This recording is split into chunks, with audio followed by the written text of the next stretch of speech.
Hi, hello everyone. Well, thanks for coming to this session on the data principles hosted by Eurocities. Well, the first thing we need to know is we need to know our audience. Okay, who is coming from a city? Who works for a city? Who works for a city in the everyone works for the city? Okay, who works for the research? Okay, and who is from the industry? Come on, don't be shy.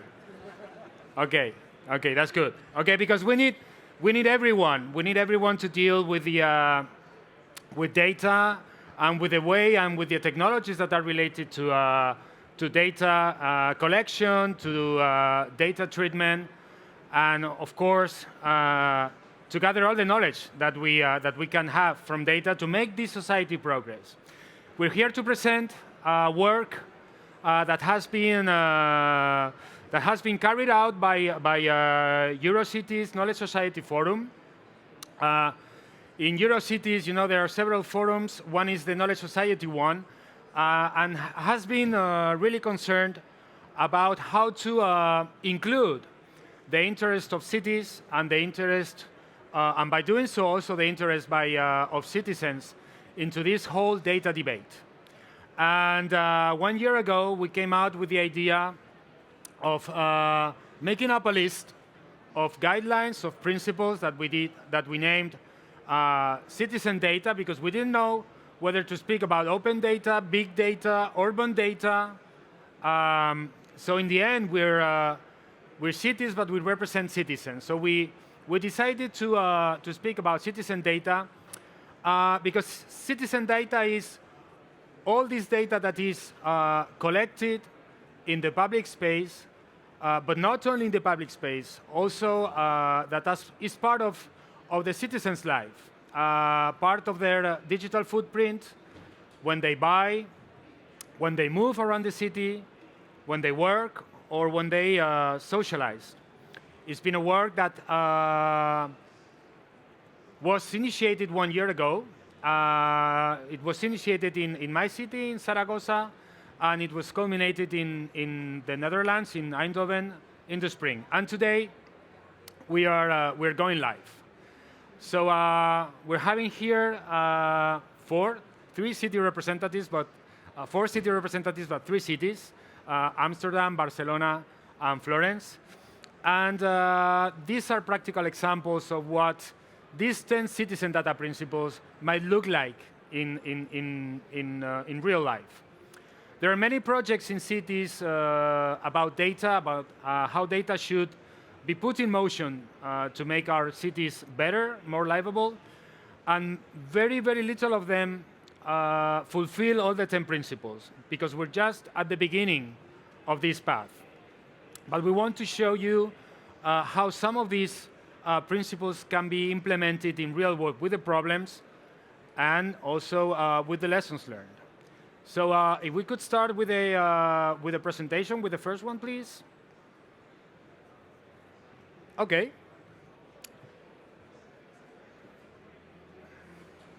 Now, it's been a long time since we speak about data, and many of the cities that you worked for, and maybe as citizens, you're also worried about that your city will open more and more data. Well, in our experience as urban practitioners at City Hall, open data is good, is necessary, it's good for transparency, it's good for control, it improves the administrations, the institutions, but it's not enough. It's not fulfilling the promise of jobs that it should be. What is really moving the digital economy is big data, which is mostly in the hands of private companies, which is mostly dark data.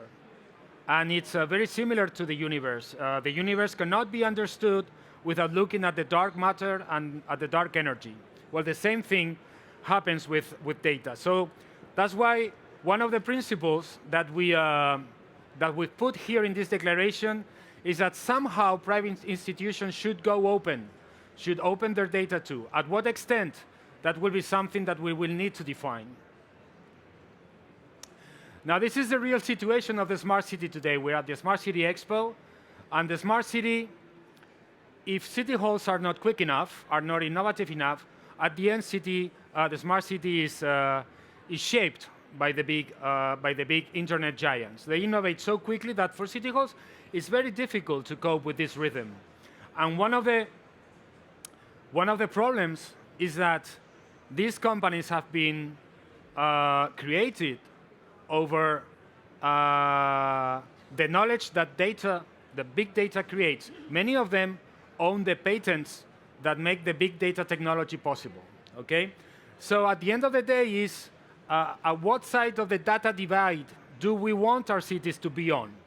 Do we want to be on the poor side of the data divide, or do we want cities to be on the side where we can create this knowledge that makes our city progress? We talk a lot about data sharing, and we think that data sharing is good, but it can lead to many problems with anonymity. Okay, so we should consider data sharing, but we should also consider knowledge sharing. Now, there is another gap. The gap between, even if public institutions should be able to create knowledge with this data, how this knowledge is connected with citizens, how this knowledge is connected with collective intelligence, because we no longer live in the world where city hall leaders know much more than plain citizens. Innovation in these days comes from everywhere, and smart city is a collaborative effort. So we need to be able to connect data and the knowledge generated by data with the multiplicity of participation initiatives that are present in the city. Participatory budgeting, pooling, etc., etc.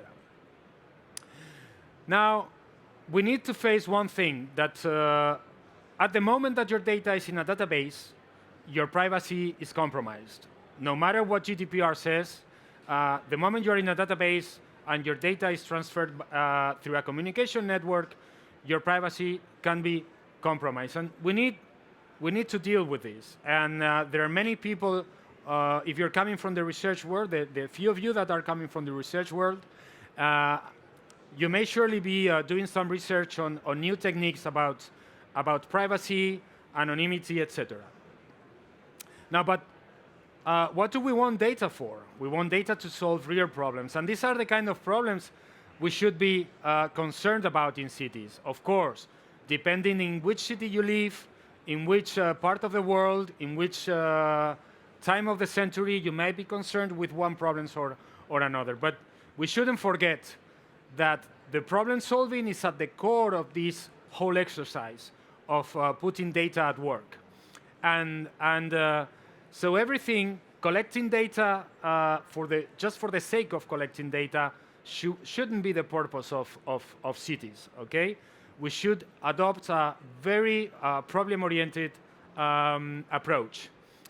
So this is the whole innovation cycle that, with different variations, every city is adopting through open challenges, through hackathons, through participation techniques, but more or less, all of them are working in this cycle. Identify problems, put data on a big fry pan to extract the knowledge, generate ideas with the people, and come out with real implementable and feasible solutions. Now, this is a general idea. These are the principles that you can find here in this brochure. Very important. We should be considering citizen data as a public asset.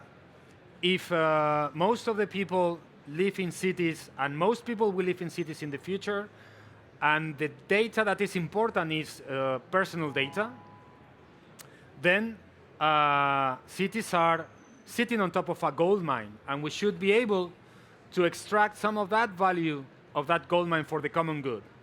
And of course, we should enable citizens, we should give them new rights. There is the Coalition of Digital Rights here this morning. Data should be also a digital right. We should be we should allow citizens to be the custodians of their own data. We've talked about protection, we've talked about transparency and accountability also, and I want to stress this for the private sector. We've talked about sharing knowledge more than sharing data. And of course, if we are sharing knowledge, then we need to talk about governance. What are the governance structures of this whole sharing data or knowledge sharing schemes? The data has to be of good quality, and this is very important. We have to try to standardize to make our databases or our systems more interoperable. And very, very important that this is one of the main reasons that we're here and that Eurocities is here. Everyone has to understand that to establish a good link with citizens, the city halls are the institutions that are better positioned to do this, to do this role with, in a successful way. And there is a new type of centers, the urban labs, that are appearing in every city. Here in Barcelona, you have several of them. We visited one in 22 but mostly every city is creating their own urban labs. In these urban labs, there are people from many disciplines, from many fields. There are researchers, there are citizens, there are artists, very important also to make us understand. There is the industry, and this is a new role that is appearing in cities, and it's going to become more and more important every day. Now I'm going to give the floor to my colleagues. These are some practical examples that you can find in this guide from the Netherlands. Very interesting initiatives also from Barcelona. I want you also, if you have time, to take a look at what Tim Berners-Lee's team is doing in Belgium. It's really, really forward-looking. We also have in Zaragoza our little API for data sharing, very linked with the Open Challenge thing. We have Florence here, and very interesting also examples in Amsterdam and Helsinki. And very important, there is this European program, the Urban Innovation Actions also, and many of the new projects that are now beginning from the fourth call are about this. We're going to see many data sharing platforms also in the UIA, and I'm sure that many more are going to come in the fifth call. So we're going to have in the next year nice examples of projects running that are going to show us many things about data sharing and knowledge sharing schemes. Now, we've been doing some actions and some future work in this data working group in Eurocities in the last year and for the coming months. Eurocities is having a great idea about launching this lab that is going to work on this problem-oriented methodology, putting data at the middle and starting with mobility, because mobility, is the killer application in smart cities today. There are many more fields, housing, lighting, etc. But we've identified mobility as the way forward because I think there is a rich sets and mature field of data sets in that field. We're going also to work on visualization. It's very important that people understand what is behind data, but good visualizations, and by the participation of artists, as I've talked, interoperability, etc. Very important also the work that we're doing in the City Coalition for Digital Rights. We had the meeting this morning. There are several working groups, and I think that there is a very good partnership between the Knowledge Society Forum, which I represent here, and we all represent here, and the City Coalition. We can do a lot of work linking data with digital inclusion, new technologies, and open trends in technology, which are the 4 working groups of this coalition led by Barcelona, Amsterdam, and New York City. So thank you for listening. If there are some questions, we'll be able to answer them after the presentation of my colleagues from the 2 cities. Amsterdam, Eik, floor is yours. Thank you very much. Thanks.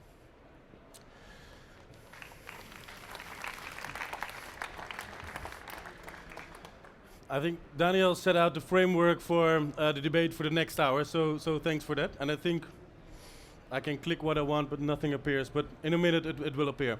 I want to take you along on a small story, on a small journey we had in Amsterdam, because we were having the same list of principles and sets of actions in Amsterdam.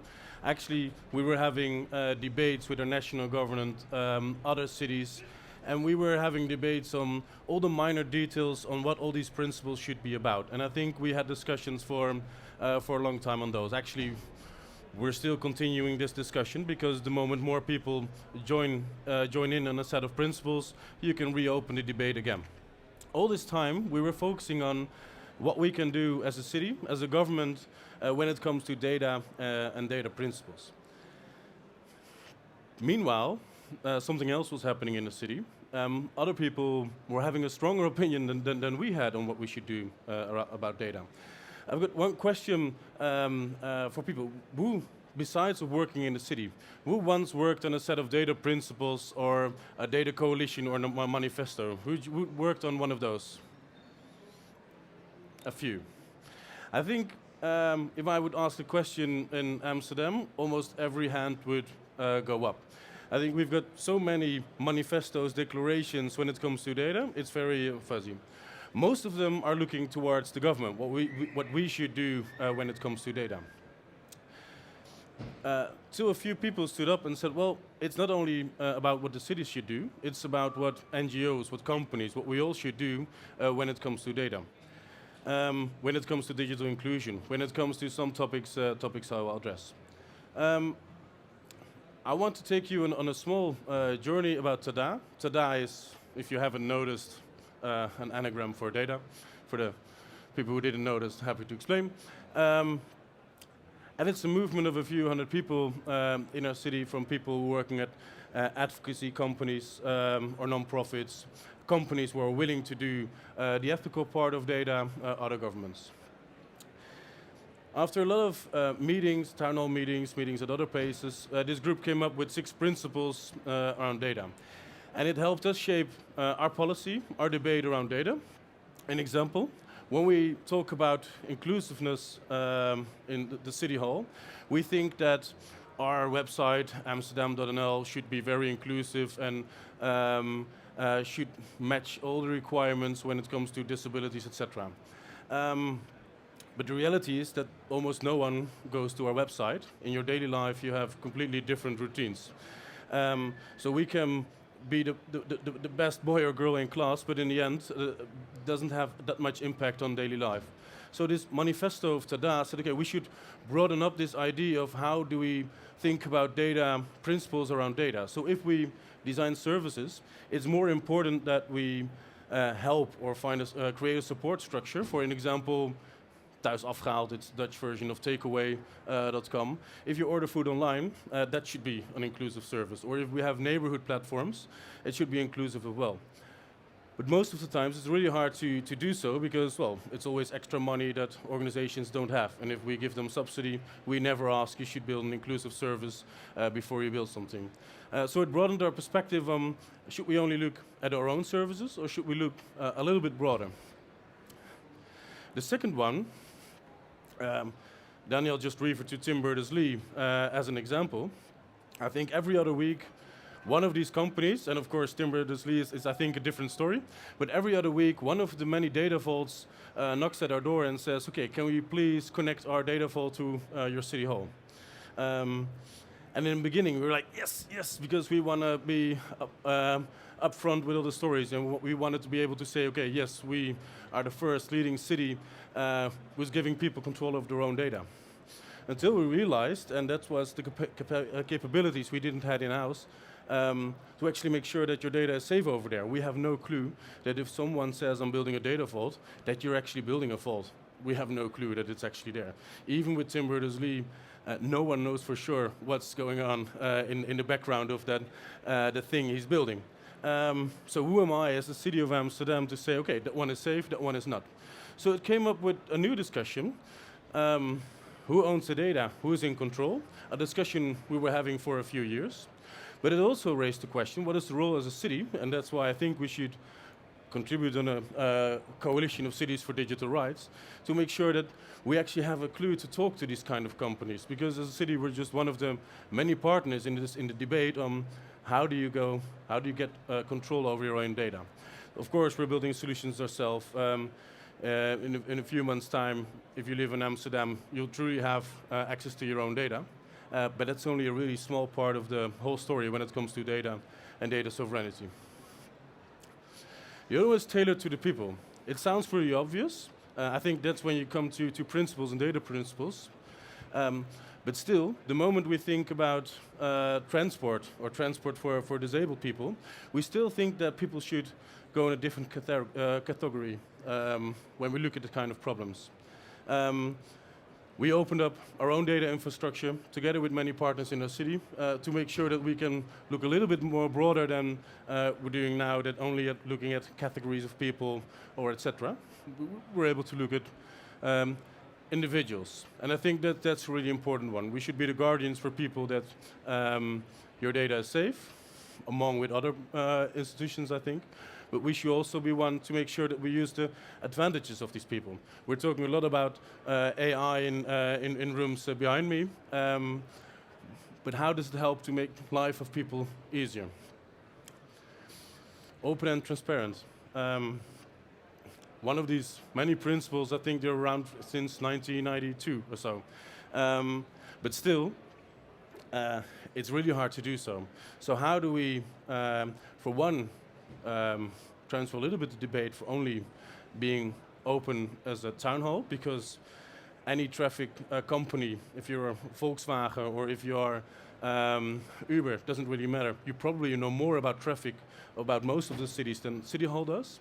And so how do we not only think about openness of data in a democracy perspective, but also about data about the city should be owned by the people of the city, or at least accessible by the people of the city. That's one of the things that should be in the thing. Legitimate and monitored. You should be able to at least know, control is going a little bit further, but at least know what we're doing with your information, because we like to predict a lot of things with our data. We can do a lot of things. Banks in the Netherlands can predict when you're getting divorced. Well, we agreed all, I think, that we don't use that kind of information. But a lot of types of information we do use. So how do you know which ones we're using and which ones we don't? I think we're setting up a structure for that. From everyone to everyone. We're talking about a lot of phrases like data commons, but in the end it comes from somewhere. So we have a lot of questions to ask. I think every week, every 2 weeks, we have meetings about data exchanges, data commons. So everyone, is probably many of you, are busy with a topic like who owns the data, and how can we make sure that we all benefit from it. Companies ask for, well, please help us make data more accessible. So this manifesto helps, so not only to get the city on board of this, but also large banks, NGOs, etc. in Amsterdam, in the larger area, signed this manifesto on these 6 principles. And I really like this small story because it broadens the example of the publication we're presenting today, that it's not only a question we should address as cities, but it's a question we should address of all the people, all the stakeholders in the city who somehow own data, mutate data, or any other way to root at it. As I said, it's not a movement. I'm from the city, but Tada is not owned by the city. There are a few people gathering in Amsterdam, broader in a few other places in the Netherlands. We're really keen on making this work. So I think that's an interesting part. Probably it'll fall apart in a few years, because that's the hard thing with these kind of movements. But my final conclusion is, a movement like this in Amsterdam shaped our debate. The coalition of the political coalition in Amsterdam has these principles up front. So the importance of this, how do you go from a group of activists, a group of people who say, okay, we should talk about principles and data, to one of the bottom lines of what are politicians, how we look at healthcare, how we look at social care, how we look at data in a city. And I think that's a very important thing. So what a small movement of a few people can do, it changed the debate, it changed the narrative of how we look at data in Amsterdam. That's about it.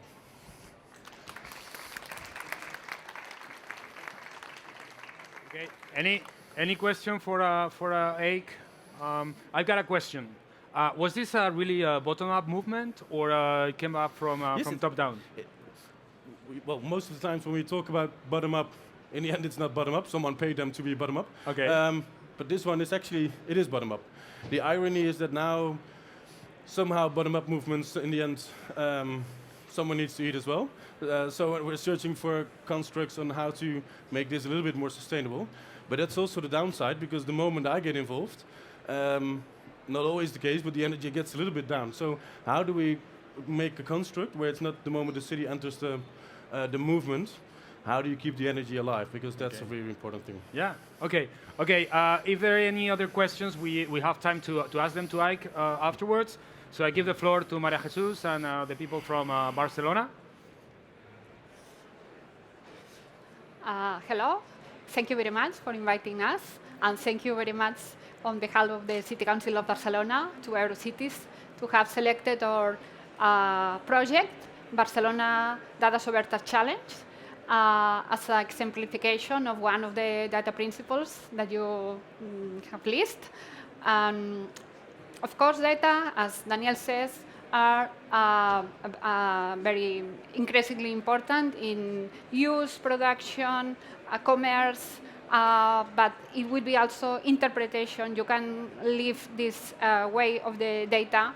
And it's in a micro point of view for citizens, but also in searching a more fair and efficient society. I will explain you a project that we are carrying on in the City Council of Barcelona since 2018, which is called Barcelona Data Soberta Challenge, that it's about data and also about citizens, about younger citizens that will become in future the reusers in future. This is the main principles is the citizen data as a public access for each individual. So it's a project about students that are in a challenge. We put them open data, and they start. The idea is promoting the open data as an educational resource in the high schools of Barcelona. We go to high schools in Barcelona, about 300, and we give the teachers the possibility to learn about open data, and then they teach the students, and then the students they work with open data for 3 months or 4 months. So they, at the end, they are in a challenge, and they made some infographics and presentations, and there is a challenge, and then we give some prizes. I will summarize very, very quickly our project, and at the end, I will put one video of 2 minutes, very, very short, and you can see how it works. The organizers are, of course, the City Council of Barcelona, also Barcelona Activa, that belongs to the City Council, and it's a company that is working for economic promotion, especially in the labor market. And Consortium Education of Barcelona is the education with the students, Center for Specific Pedagogical Resources for Support Innovation and Educational Research, which is called CESIRE, and there my colleague, Julio, here. He will later explain you how it works, and with the collaboration of Eduscopy, that it's a company that helps us with the material. Then this is the scheme. These are the students. There are 4 or 5 groups of students that work with our open data. We have almost 450 data sets in the open data systems, our service, about city, about organization of transportation, mobility, etc., financial, demographics, etc. They work with this with the data, and they after that, this is the general scheme again. The teachers, the students, they work with this data, and they made some analytical research, and they can develop critical and with some criteria to identify the most important aspects of data. This is the general view of the good benefit to the society, that is promotion of scientific and technical careers, the civic and social awareness, and we try to improve awareness of the data and how you use it and how you interpret that. And there is the first edition. We made it in 2018. There were 6 centers, and this is the main subject that work with the 223 students.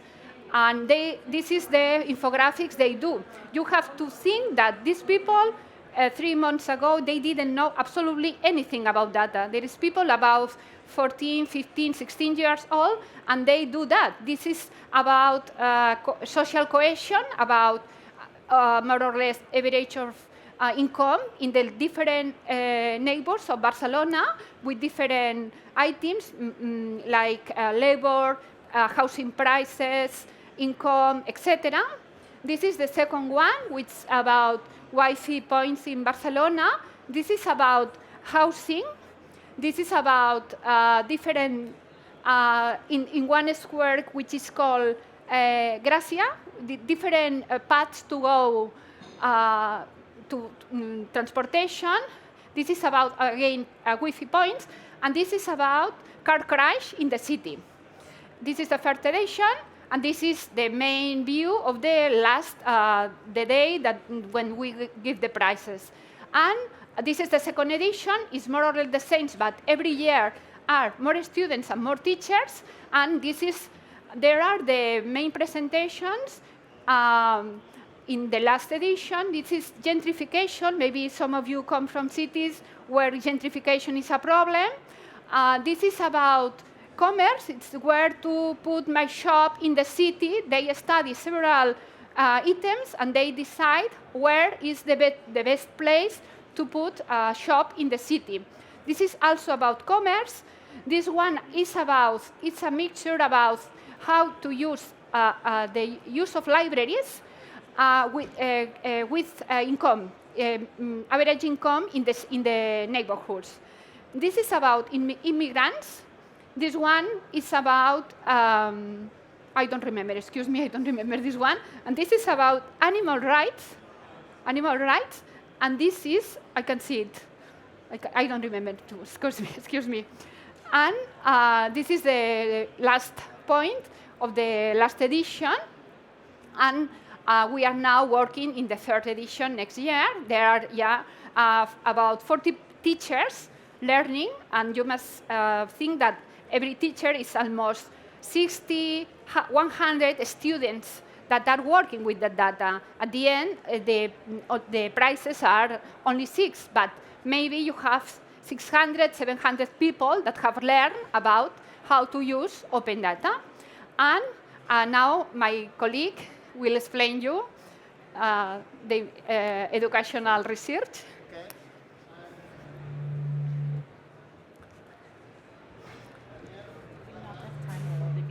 No. I'm not from the industry. I'm not from the city council. I'm not from research. I'm from education. I'm a teacher. But I work here in CECIRE. It's a center of support to institutions in a wide vision. So we work with city councils, we work with research, we work with museums, and, well, not so much with industry. But, well, I'm going to show you why I'm here.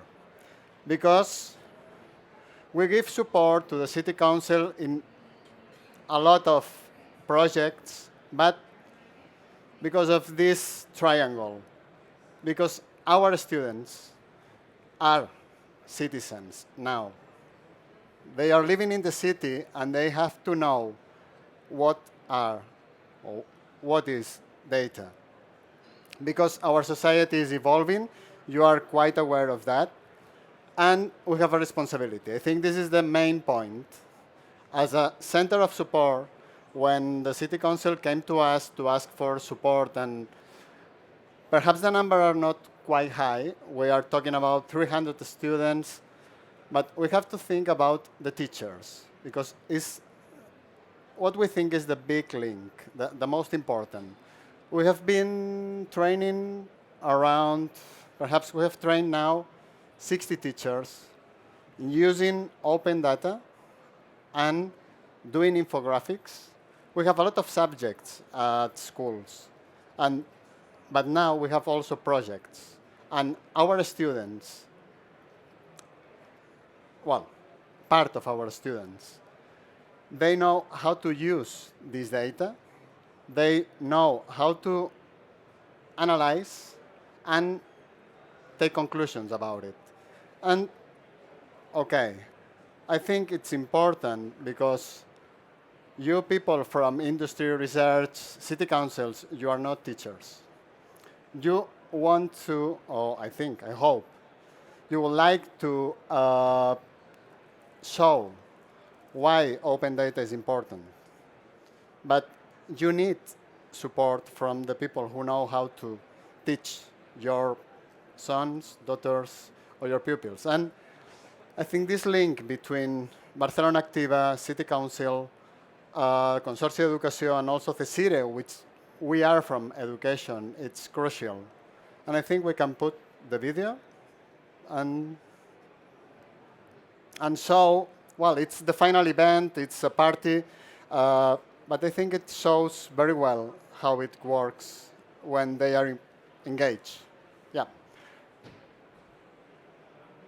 See? No. Esperamos. Okay. Just wait.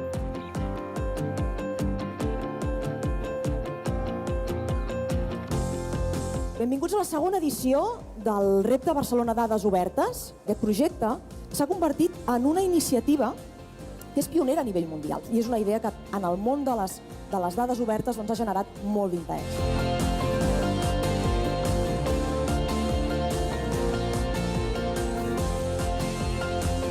El nostre objectiu general era l'estudi del comerç a la ciutat de Barcelona. L'observació directa ens feia intuir que el comerç tradicional estava perdent presència davant dels comerços de marques internacionals.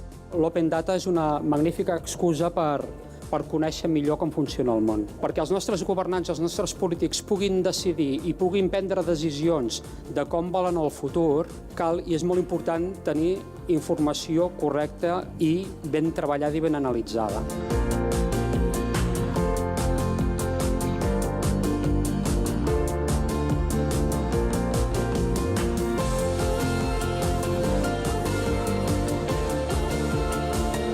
Els objectius principals d'aquesta infografia han sigut conèixer el concepte Open Data i aprendre què és i per què serveix. I de cara a la infografia que hem fet, aprendre cap a on van els immigrants i el destí dels immigrants. El primer premi li hem donat a l'Institut Vila de Gràcia. Felicitats a la idea de fer aquest projecte. El que em comenten els estudiants és que han après molt, han treballat molt, però que s'ho han passat molt bé, i a part de la feina dels 4 que estan aquí, tot això ho ha fet tot el grup també. Per nosaltres, i jo crec que per tots vosaltres, és un orgull poder haver participat en aquest acte. Crec que hem de fer un esforç també a tots els instituts i a totes les escoles perquè no n'hi ha prou amb conèixer el món, no n'hi ha prou amb analitzar el món, no n'hi ha prou amb fer tota aquesta feina i fer-la bé, sinó que al final el més important és saber-la com comunicar per poder convèncer. Felicitats a tots i a totes i animar-vos per l'any que ve.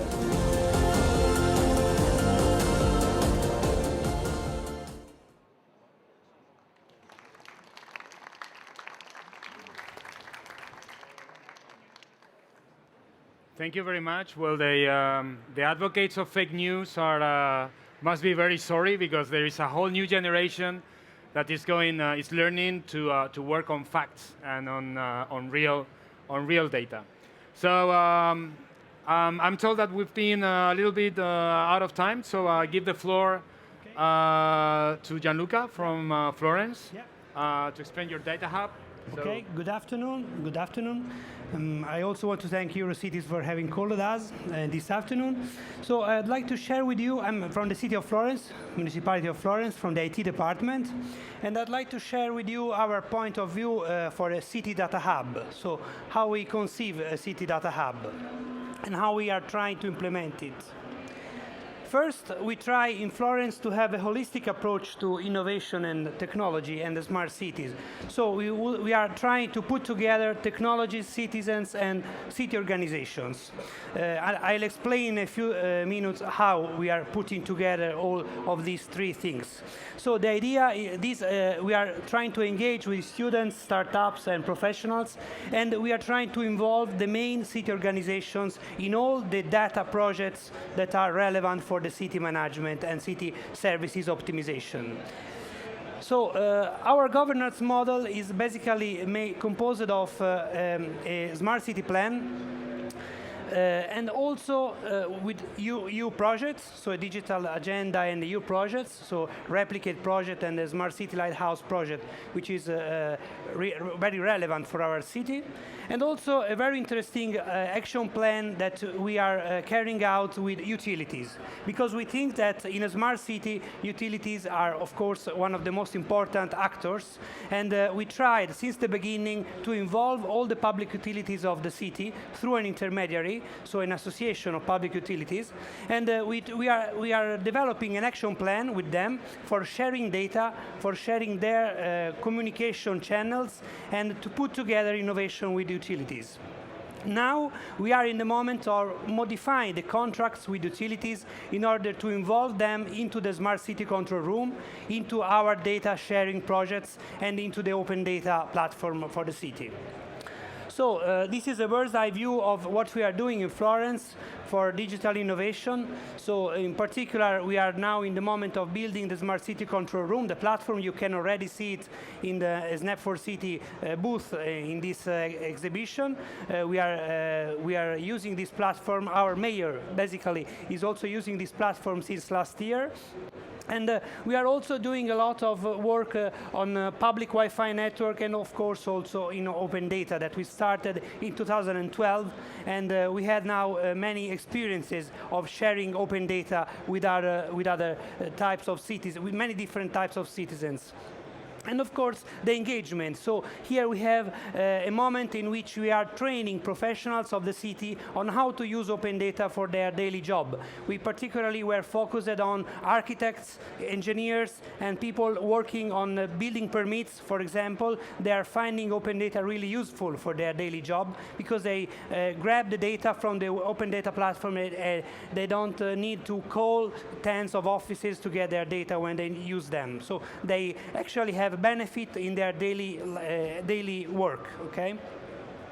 So Florence has a long-lasting work on data. We started in 2003 with 6 million euros on these projects for GIS and data quality integration platforms.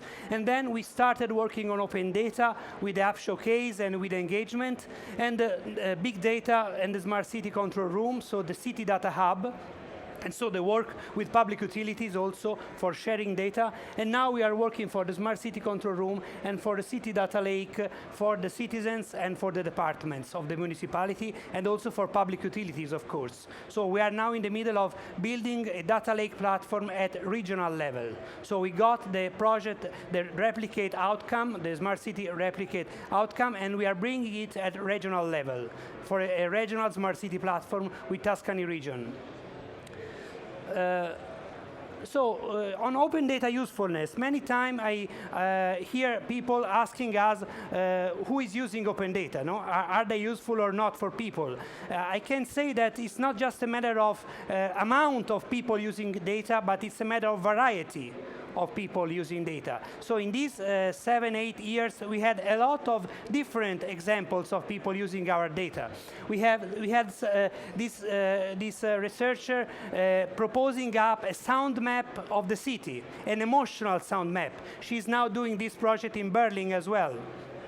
We had the developers of Minority Report graphics using our open data for a 3D view of the city of Florence from Los Angeles. And of course, we didn't know that. We happened to know this with a mail from them that were congratulating with us with the data. And also we had some examples of work with What Works Cities and GovX in US for analyzing cyclist incidents with open data with citizens, with participatory projects in citizens. So I think that we had experienced in these years the many minds principle, of course. So you never know who is using your data, and of course in our administration, open by default is the rule, of course. So at the end, how do we conceive of a data hub? So what do we mean with a data hub? At the center, it's not that because we are in the IT, but I put in the center the data qualification process. So we are trying to organize a process in which we act as a hub, as a data hub, with a strong GIS enforcement. So our data, by default, have a strong relation with GIS. Then we have, on one side, the startups and their apps that are built on our open data, so the engagement process and the APIs, and also geographic APIs, OGC standard APIs. And also we have citizens signaling issues or producing and consuming data through engagement. And through open data, of course. On one other side, we have the public utilities, the technical departments, and the professionals of the city that use their data for their daily work. And we are using open source products such as QGIS that help these professionals to grab real-time data on their laptop every day. Also, the CV protection, for example, had real-time data on their laptop by doing anything. They just open their laptop and they have their data on their laptop. So we train these guys to use this data for their daily job. And also contractors of the municipality. So all the guys that are maintaining the roads, we are going into the contracts with them to modify these contracts and to force them to use our open data and to give back their data once they did the street maintenance. Then the other part is students, professionals for new skills. So they are using open data for learning new skills. For example, with ETL, we are training a lot of students that come to our department to learn how to use open data and ETL, open source ETL tools, to learn new competencies that are useful for their work. And municipal departments and decision makers. You saw the mayor some slides before using the data for his decisions. At the end, we had some other municipal platforms such as Tuscany region and the national data hubs that are harvesting our data and putting them at regional and national level. And also the EU platform, the EU data platform. We are also working with them at EU level in order to bring our dataset at a lower level, at a higher level. So this is our concept of a city data hub. So thank you very much. Thank you. Before closing this discussion, I want to give the floor to someone from the Commission. Is there anyone from the Commission here? Oh. Mr. Mihailov. Thank you very much for joining us. So you know we're playing here. We're all European players. We're playing with certain rules. And we're very interested in knowing what the Commission thinks about this. So about what you've seen here, is there anything that has surprised you or startled you or inspired you particularly?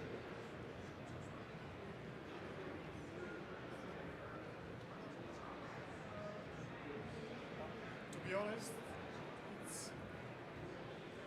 is it on? Do you hear me? Yeah? No? It is on. Yeah, okay. Okay, works.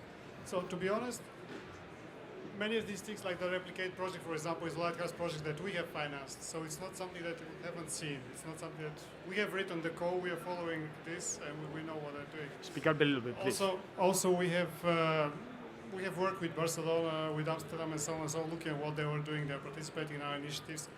A couple of years ago, I was here in Barcelona, spent the whole day, they were showing me all the platforms that they had and so on. And many of these platforms were also built with European money, like the ICT was built with our money. then the other platform was built with the award that Barcelona get is Innovation City and so on and so on. So it's not that I'm not familiar with these things. Now, of course, it's inspiring when you see that the students, etc., are involved, so the young people are involved, so these are the people that will be taking it further.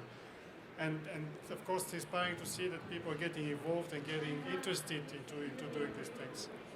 Because I was looking, even on YouTube, if you see what doing in Shenzhen, the Chinese, they're really working in this kind of innovation hubs and teaching each other how to advance and so on and so.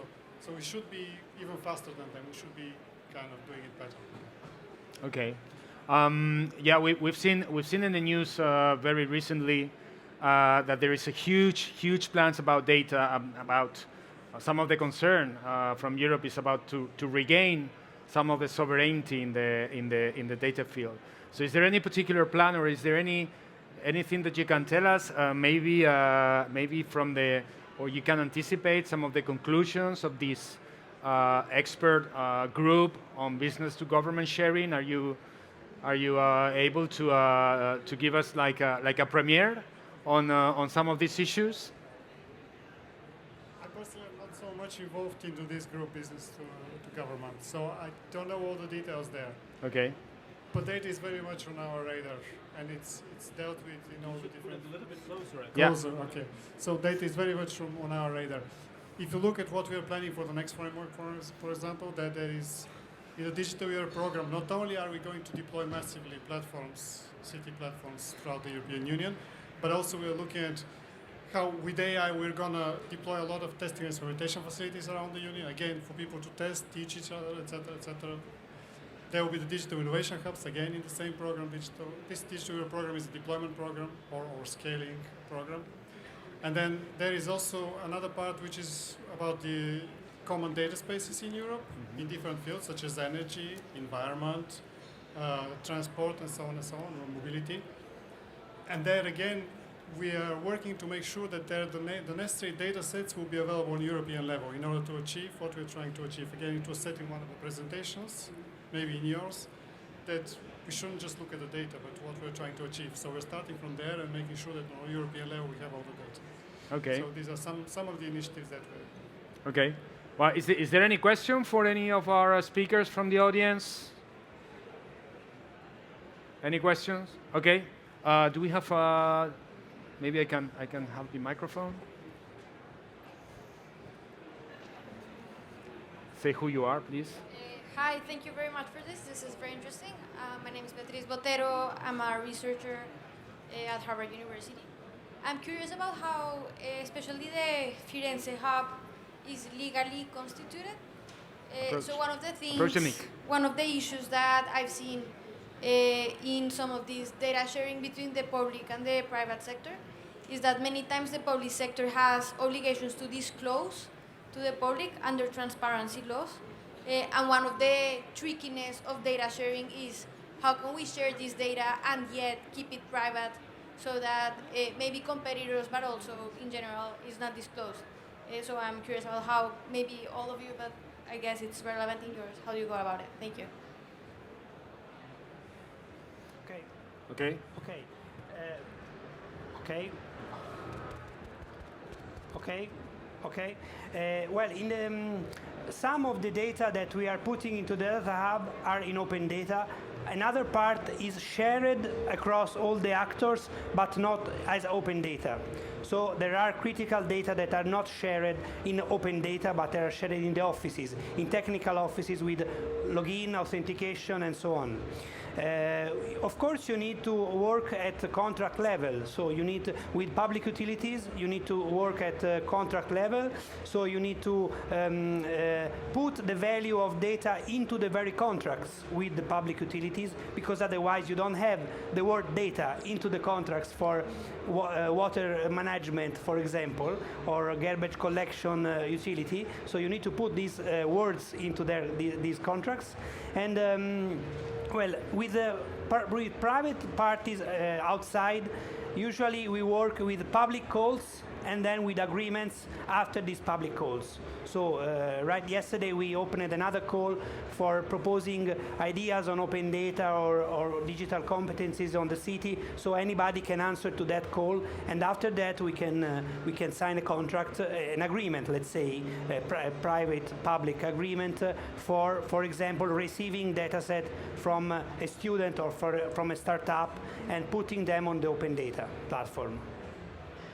Maybe an example. Sorry. Yeah.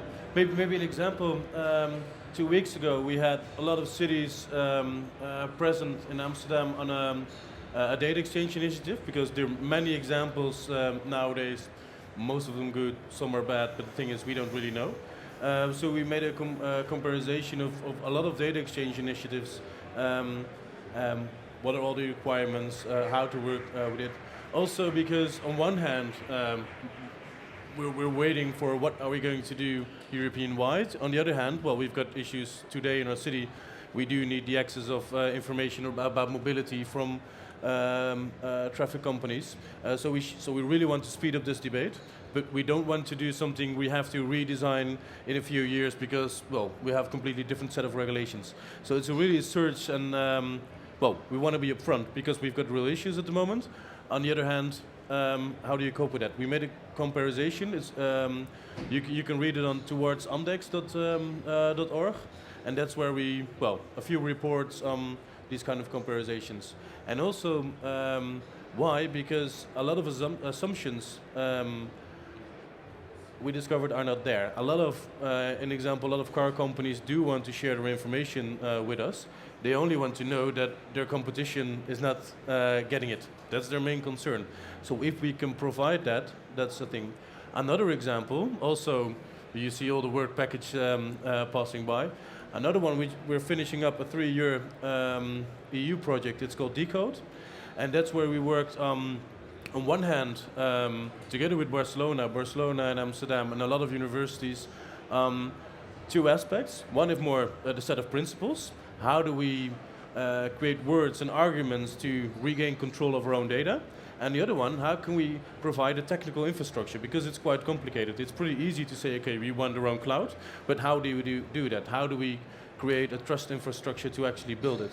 So it's also there are many reports on that aspect. It goes from the platform economy to a technical infrastructure. So please look at decodeproject.eu, and I think it covers a few of your questions. Yeah, thank you. Any other question? Okay. I've got one question.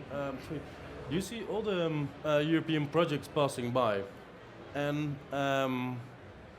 when it comes to this, what's your summary? Because right now a lot of projects are finishing these months or in the next months. Decode, Score, a lot of them. So if you look at all these kind of projects, what are the main things you see? Well, first of all, to see all the projects is a bit difficult. There are too many of them. And also, the way we're working now, they're managed by the agency for us, like INEA, etc. The Lighthouse projects are managed by INEA on our behalf. So it's not that I see it completely. Now, you have to consider I'm coming from Connect, DigiConnect. So I'm mostly interested in the digital layer. So I'm mostly interested in the platform that was mentioned, the technical platform that gathers the data, etc., etc. And there, if you look at the Lighthouse project or some other projects, it's not always, I mean, all the projects are striving to arrive at a platform that is using standards and standard interfaces, openness, and so on and so on. But sometimes it's diverging, and they're using different open standards, etc. Now, with the digital program, the declaration that we're preparing together with Eurocities and other organizations and many cities and member states and so on and so on, we're trying to reach this common ground on which to base the future platforms and so on. And it's very important, as you say, to follow up what's happening on European level in order that you don't implement something that you have to remove and replace, and it's coming. Now, in respect to Amsterdam, I'm starting a project now. You say some are finishing, but some are starting. I'm starting a project on AI for cities, where Amsterdam is involved. So I'll be following again what will be implemented there and so on. So it's not that we're not continuing the fact that it's finishing, we're taking it further. And whenever we're thinking of this common ground of standards and platforms, we're trying to preserve as much as possible what is existing before. It's not always possible, but we're striving to do so. Okay. Any other question? I have a question for the guys from the cities.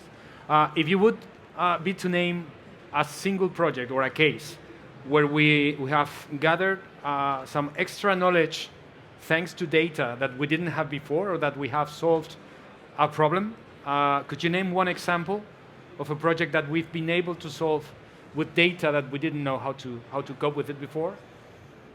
Whoever? For us, in Florence, maybe mobile analytics. We derived a lot of insights that we didn't know without them, and we learned that there were much more, something like 20 million presences in Florence per year, and nobody was guessing this number, but we got them from mobile cars.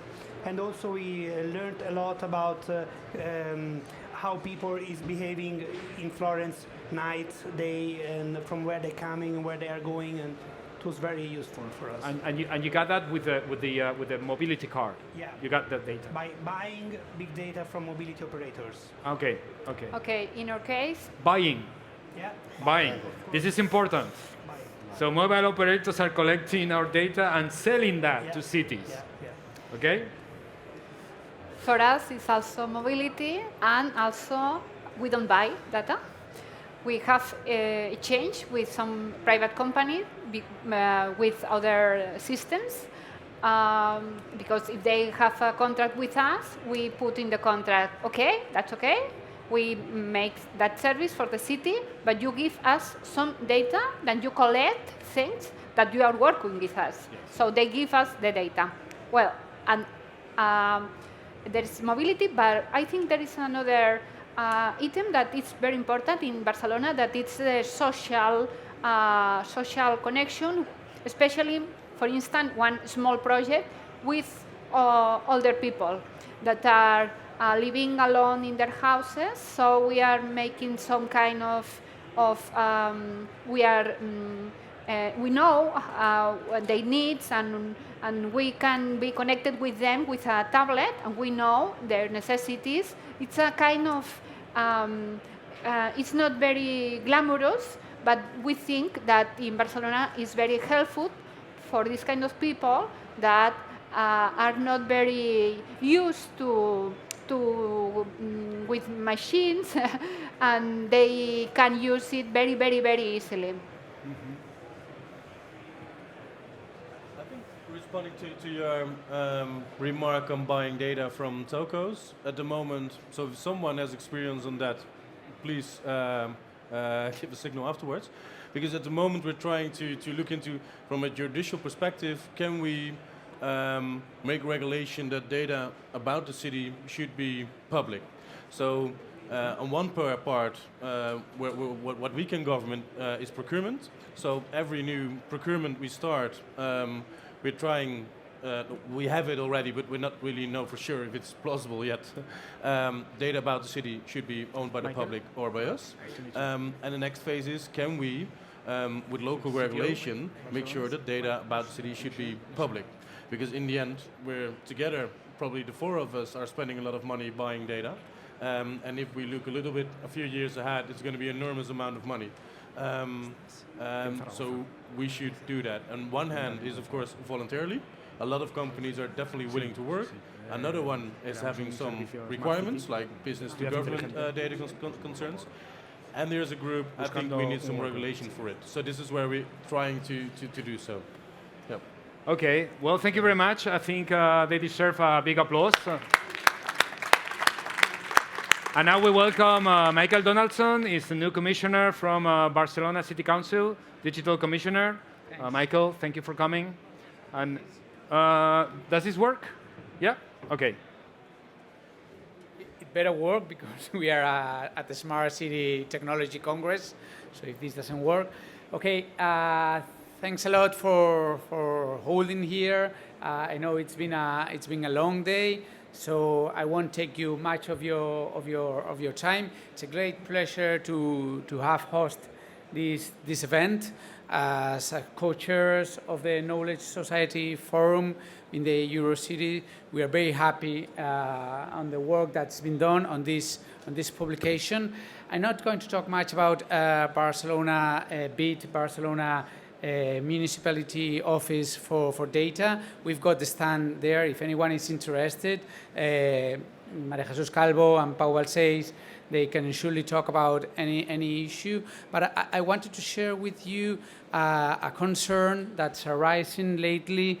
We had this morning the CIO's meeting. I can see people from GAN there. Federica was joining us there. It was funny, or it was curious how it began. We started talking about technical issues, technical methods. We have different instruments. And at the end, we talk about the concern in more political basis, the concern that, or the awareness of our citizens regarding to data. It's trending topic nowadays in Spain. We had this scandal, we had this thing going on with our National Institute of Statistics that's collecting all the data in order to know the movements of 10 million people through their mobile devices. The idea is to do better patterns, to do better ways of mobility, but it's been, at least in Twitter, it's been a great scandal. We were talking with the rest of the colleagues how this issue is becoming more and more important in the agenda, not from a technical point of view, or not only in technical point of view, but from the citizens' point of view. After Cambridge Analytica, Facebook scandals, people are starting to be more aware. It's quite funny how Google, Microsoft, and all other companies, they gather a lot of information and nothing happens here, but when it's the big brother, when it's the public institution, comes this big concern on that. And that leads us to the final conclusion we had this morning. It's all about technique, it's all about technology, it's all about digital transition, but it's a lot about good government. It's a lot about talking to people, listening to people. It's a lot of transparency, but also accountability, explaining what are we going to do with that data, why are we collecting the data, and that the citizens need to know that it's for a better use, it's for the common good. Thanks a lot again for coming. Thanks a lot, Federica and the rest of the team in Eurocities for your publication. It'll be great interest for us all. Enjoy the Congress and especially enjoy the city. Thanks a lot.